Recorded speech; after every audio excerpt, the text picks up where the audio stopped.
Minä olen Veikko Tamminen, yrittäjä, toimitusjohtaja, ollut yli 30 vuotta Lahdessa.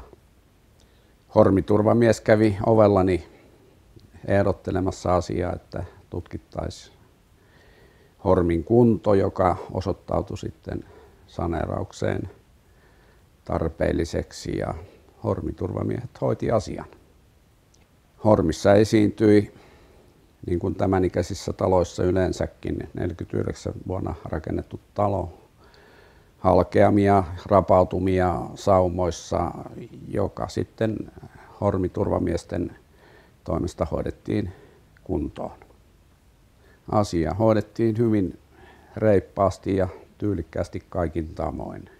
Hormissa ilmeni pieniä lisäongelmiakin, mutta se hoitui upeasti kuntoon. Lopputulos oli täydellinen kaikin puolin. Olen erittäin tyytyväinen.